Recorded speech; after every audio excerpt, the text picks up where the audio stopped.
Welcome back to Ground Zero Salem. As always, I'm your host, Pat. So, this was a topic that I initially didn't want to do.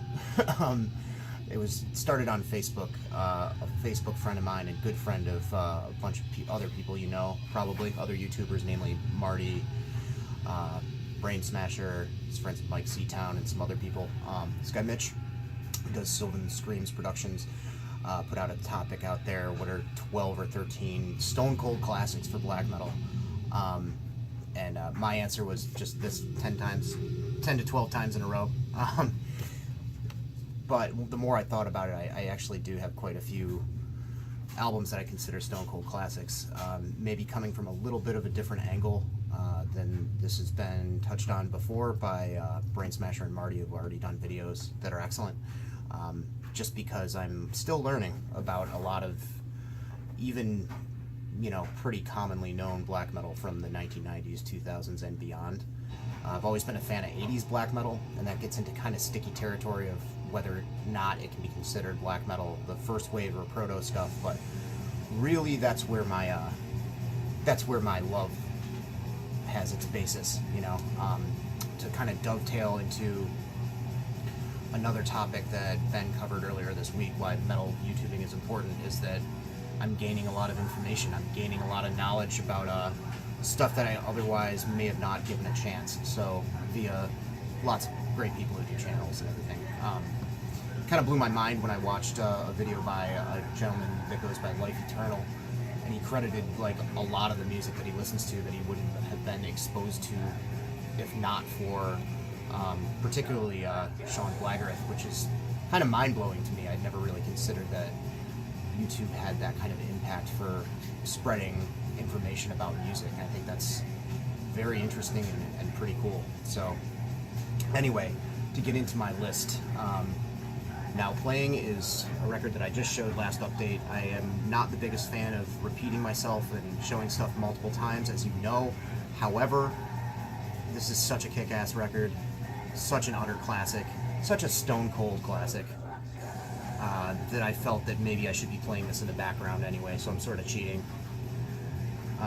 This is a combat pressing of The Return by Bathory, and you can tell Corthan's kind of exercising his Motorhead and Venom demons on this. There's a lot of that kind of, not a lot, but there's a fair amount of that Venom-y, Motorhead-y rock and roll thing still going on, but particularly with the odd sort of fast chord progressions, everything that's going on in the background here, you can see that this is he's starting to stir up some new stuff that would inspire generations of people to create music.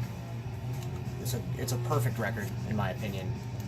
Right now it's my favorite out of the first four, but that shifts all the time. Up next, Apocalyptic Raids by Hellhammer. This is on Metal Blade. This is a very partied on copy, which is why it was hanging up on the wall. Took it down for the purpose of showing it off. Probably can't tell, but maybe. It's scratched up like crazy. It still plays, which is nice. And it's somewhat appropriate to have a copy of Apocalyptic Raids in this condition, I think. But yeah, I mean, he's doing a lot with a little, in terms of resources, in terms of technical ability. Tom G. Warrior was really creating something out of nothing with this. He was just creating a world of his own, being in a huge bubble culturally there in the middle of Switzerland in the early 80s. Not many cues to go on other than, from what I read, new wave of British heavy metal and Venom, of course. I think one of the guys in the band was into Discharge, which would explain a lot. He claimed he wasn't. But, yeah, scathing, simplistic, raw, just awe-inducing, otherworldly stuff. And you can tell, being a self-taught guitarist, his riff style, often attempted to be duplicated, but nobody ever really quite pulled it off. One band came close, however. Actually, a lot of bands try and come close, but nobody ever quite does it perfectly. One band that did it well was the almighty Darkthrone. This is Panzerfaust. A lot of people would go for Dark Throne for their lists. I believe they did on Facebook, I'm sure, you know, which makes sense. They're an utter Norwegian classic, of course. Extremely influential, of course. Both Ben and Marty had Dark Throne picks. I decided to go with the first record outside of that initial black metal trilogy that they did, the album after Transylvanian Hunger, Panzerfaust. This is a Moonfog release on compact disc, obviously. True Norwegian black metal. It says right there. The first song, En Vind al Sorg, kind of seems like it could fit on Transylvanian Hunger or one of the records prior to it. To me, it's in terms of tempo, that icy, fast kind of thing going on. But then when you get into Triumphant Gleam, that riff kicks off, and it's Celtic Frost and Hellhammer Love from there on out. And I think it's fucking great, great full length. I reach for it often. I consider it a classic. The last song that I'm not going to attempt to pronounce is a big nod to the more avant-garde weirdness that Tom G. Warrior was fond of, and I like that as well. It's just a cool fusion of one of Fenris's biggest influences with a style that he created. I think it's great. But there was very serious nods to Celtic Frost previously, like in The Shadow of the Horns and stuff like that, but this is really on the nose, and I think it's rad. This is the one I've been into longest, I would say, out of the pile. I've been a fan of this record since I saw Satyricon live in Worcester, Mass. with Immortal. Satyricon was touring on Rebel Extravaganza. Immortal was touring on Heart of Winter, I think, if memory serves.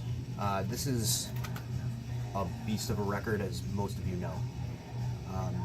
I love everything up to this, don't care for much after it. Tried to get into Rebel Extravaganza and they totally lost the plot with me. However, Dark Medieval Times and the Shadow Throne are total favorites of mine. Just, you know, fog blanketed, ominous, you know, foreboding records, and I feel like in a weird way in my brain it always felt like kind of a little quest, a little journey, a story, if you will, going through those first two records. It's kind of the travels, and then you get to this bad boy, Nemesis Divina, and it's where the battle is taking place. Took the Sword Unsheathing sample off of this for the re-release. I am so bummed by that. But yeah, just from when he screams, "This is Armageddon," and going into the whole album, the chorus in Mother North is infectious. The little jig breakdown part, for Hexet rather, is fucking great, and you can't go wrong with the title track. It's just a furious record. Picks up the pace quite a bit with blasting, but still has that sort of hypnotic quality that the earlier records did, and it's wonderful. Backtracking a little bit back to the 80s, stuff that's up for debate. The first two Sodom releases, this is them collected on a CD, In the Sign of Evil and Obsessed by Cruelty. This is black metal as fuck to me. I mean, they had a song called Death Like Silence. You can put two and two together there, how influential this was on the bands to follow in this style, more or less. It is, you know, German thrash metal for sure, but it has a certain loose, almost falling apart, chaotic quality to it, unintentionally, that just brings a certain air of evil and chaos to it that I just fucking love. Drums are a little bit behind the beat, the vocals are shrieky, you know, the distortion on the guitars is kind of weird and muddy. I fucking love it. I think it's great. Both records together, collected, they're very much, pretty much, you know, a similar style. They cleaned it up later for Persecution Mania and all that stuff, but this is my favorite stuff by them. I also have Obsessed by Cruelty on cassette there. For those of you who don't know the story, Obsessed by Cruelty was SPV demanded, Steamhammer demanded it was to be re-recorded because they felt that it sounded like shit, and much to their chagrin, the original version of Obsessed by Cruelty ended up getting shipped out to be released in America, and this must be a repress. I mean, I bought this sealed like, I don't know, 7-8 years ago, but all the American versions still have the original version of Obsessed by Cruelty on it, and from what I'm told, it's superior. I haven't heard the re-recorded version at all, so the track listing is totally screwed up on this. You definitely have to look it up. Also on this, there's no After the Deluge on this. That was a song that was recorded new for the re-recorded version. Blah, blah, blah. Typical nerd shit. Then we got Mystifier from Brazil. One thing that occurred to me as I was thinking about these bands and listening to some of them last night when I was having another bout with insomnia was that I really like black metal with a churning, slow pace to it that's almost doomy. And this is certainly no exception. This is a Brazilian band.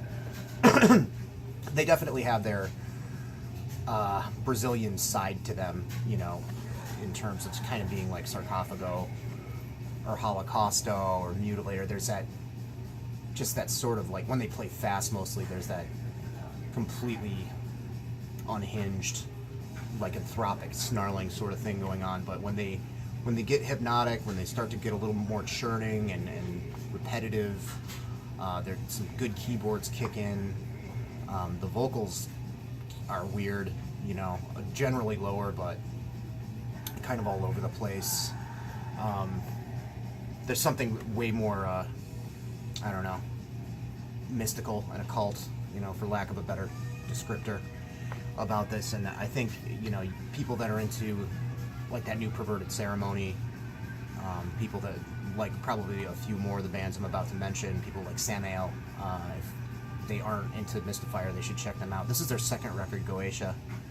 A lot of people prefer Wicca, the first one. I happen to like this one, maybe just because this is the first one that I heard. I bought this ages and ages ago. It is some weird cassette that I have no idea what pressing it is. It's probably Brazilian. It's in the tape player right now, so I can't show off the tape, but it's got these weird cuts internally in it, slashing across. It's very... This came out in '93, but the design of the cassette case is very, like late 80s. It's very symmetrical, almost like new wavy looking. I don't know. It's weird. One that I've never heard anybody talk about. This is Decade from Portugal. Conjuration of the Southern Circle. This kind of involves some interesting melding of sounds, in my opinion. There is a certain kind of early Emperor quality to it, I think, with like thinner keyboards, Casio-esque, you know, sort of orchestration, Casio-esque keyboards on it, but it also has a little bit more of the slower parts have more of a Bathory kind of thing, and a little bit more pronounced of Bathory riffing, particularly like Bloodfire Death era. Really, really abrasive guitar tone, like HM2, get the fuck out of here, almost hard to listen to kind of thing.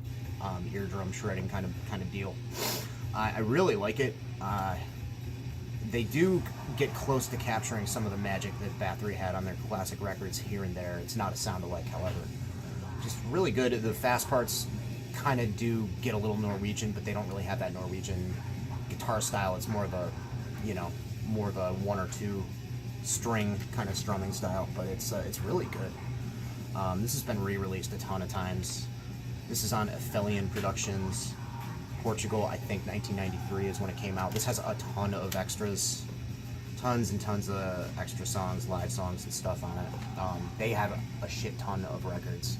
I don't know if they're any good. I had their second one, I believe it was called Resurrection Moratorium or something along those lines, and it was pretty great from what I remember. But I used to be a habitual flipper, for some reason I, you know, gave it up for probably like $1.25 or something in my old job. Live and learn. Got Beharit Drawing Down the Moon. Going back to that crazy churning, slow thing that I like.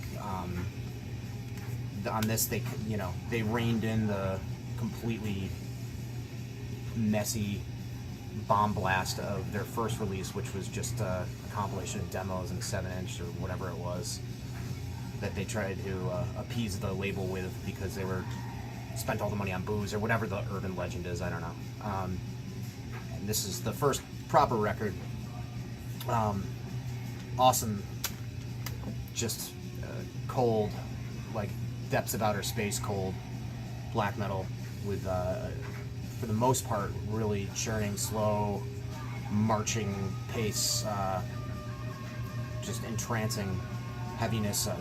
Despite that being the tempo of it, it's the guitar tone and the vocals are extremely abrasive, you know, and it makes for a nice contrast. I think there's some cool electronics and keys on it that aren't anything like a lot of other black metal bands. So it's very, very full and, you know, all-encompassing and kind of soundtracky. Just great intros and stuff like that, bits and pieces there. They do play fast here and there. There's this weird kind of flux with the vocal style that goes from this bestial growl into this weird kind of whispering. It's a classic Finnish black metal record. Originally came out on JL America, I think. This is a Candlelight reissue on CD. For the record, I really liked Engram too. I thought it was great. And it wouldn't be me talking about this type of stuff, this particular genre, or related genres, if I didn't discuss at least one Greek band. And I pulled out a Verathron CD, and I decided I liked this better, just by a hair. And this is Thy Mighty Contract by Rotting Christ. And I will be right back after I flip this record. And I'm back. So as I was saying, Thy Mighty Contract, Rotting Christ, their first full length. Also in 93, 92. Well, a lot of these are from the early 90s. Fucking great. It's definitely got its share of melody, to say the least. Incorporating it in a way that a lot of other bands did not. Bands from that country were fantastic at that. I remember watching, I think it was one of those Beelzebub documentaries that was comprised mostly of backstage interviews, and the vocalist, guitarist Sakis, if that's the correct pronunciation, was discussing their sound and saying that, like, yeah, we love and respect the Norwegian bands, but the difference is the Greek bands have soul and we involve melodies, you know, very expressive about it. And that's very, very, very true. The melodies on this are very intricate. They work with the keyboards on it extremely well. The vocals are black metal, you know, they're shrieky, maybe a little bit more towards the growly side of things a bit, but they express more than just one dimension of emotion. I think that's important to know. The drums aren't overproduced at all, pretty loud, pretty raw sounding, and that helps add to the whole presentation of the music. This is a fantastic record. You know, the quality of riffs is beyond most bands, in my opinion. The way they kind of flow from slower parts and continue on to transform into something slightly different when it kicks into high gear with the faster parts. It's really, really great stuff. Most of their early stuff's great. Non-Surveillum is awesome. They kind of lost the plot for me when they got a little bit more, I guess, for lack of a better term, kind of gothic metal. Triarchy of Lost Luggage. Triarchy of Lost Luggage. Triarchy of Lost Lovers, which was actually the first one I bought as a teen, kind of dissuaded me from checking them out until my 20s, because it was very, I don't remember what I didn't like about it, and I might like it now, but it was very gothic, way closer, if memory serves, to something like maybe My Dying Bride or Paradise Lost, but not as good. That's how I remember it anyway. This is a recent classic. This is Antaeus, Cut Your Flesh and Worship Satan. So this is, I mean, I've been into this record for a few years now, I'd say, maybe even less. I pulled the trigger on this CD only a few months ago, and as you've noticed, maybe it's very desiccated and destroyed, which is fitting enough for this album. It was very humid over the summer, and I left this in my car. It was humid to the level of like condensation happening inside, and completely destroyed the cardboard digicase. Fitting enough, you know. It still plays though, and that's the important thing. I love this. It's unrelenting. Whereas, you know, I kind of mentioned that I feel like a lot of black metal, deliberately or not, is sort of behind the beat. Antaeus almost feels like the drums are trying to go faster than the guitar. It's very urgent. The vocals are fucking just tortured. Shrieks with some low growls here and there to accentuate stuff. There's all these electronic interludes, noisy electronic interludes between the songs that seem to build in intensity as it progresses. And it's gets in your face and it's done with, and you can move on with your day in about a half an hour, which is another thing, you know, coming from sort of a punk background or whatever, that I really appreciate about it. Next, let's swing on over to the Czech Republic for this masterpiece, Root Živigny. Another creepy slow one, you know. Nothing makes the fast parts of any of these better than really building tension and building a sense of dread. I feel like this record's one of the best with that. Yep, great band. Came out in 1990. Looks like something about the language really drives the point home with this. You know, the vocals in Czech, the intro, the spoken intro in Czech, the way that Big Boss enunciates and delivers every word really just adds to the whole overall vibe, I guess, that you get from this. It's quite the intense record. It's quite the heavy record. Simplistic riffs, but awesome little flourishes here and there, little hooks at the ends of them. Great solos. Interesting guitar tone. It's just a slightly echoey to me. You know, very heavy. Some odd vocalization effects as well. Effects on the vocals, that kind of high-low pitch shifting thing here and there. The fast parts are effective and great, as sporadic as they are. It's a fucking awesome black metal record. Nothing quite sounds like it. Awesome shit. And then we got Tormentor and Odomini from Hungary. This was originally just a tape-length demo distributed behind the Iron Curtain back in the late 80s. Attila Chishar, who went on to be in Mayhem, De Mysterious Dom Satanas, as I'm sure you're aware if you're a black metal fan, was the vocalist. You know, his vocals were, when he joined Mayhem, were quite all over the map and operatic and shrieky and vampiric. And also, I would say that Big Boss's vocals were operatic as well, and not in a Symphony X kind of way, just kind of an actual big dude at the opera, commanding kind of way. I forgot to mention that, but anyway, Tormentor, before Attila hopped onto the whole operatic, crazy approach that he had, he was listening to a lot of industrial and stuff like that kind of influenced him to do something different by the time he joined Mayhem. This was more of a, almost like the template for, I feel like, a lot of Norwegian bands. Granted, I'm no expert. Obviously, Korthon had a big role to play in that as well.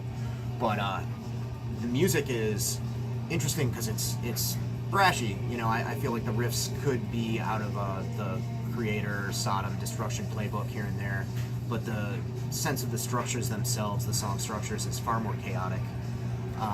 There's a lot of whole, like, what the fuck is going on kind of stuff. Elizabeth Bathory, which is kind of an on-the-nose song title there, definitely has a slower, epic approach. I feel that I hear a lot echoed in current bands in terms of just creating a sense of dread. It sounds like a lot of stuff now. Oh, fantastic record. The paint peeler, you know. Great stuff. You can definitely see why they wanted this guy for their vocalist. And finally, we have Grotesque in the Embrace of Evil. This is a compilation of all their recorded output. This is a Swedish band from Gothenburg from the late 80s, early 90s.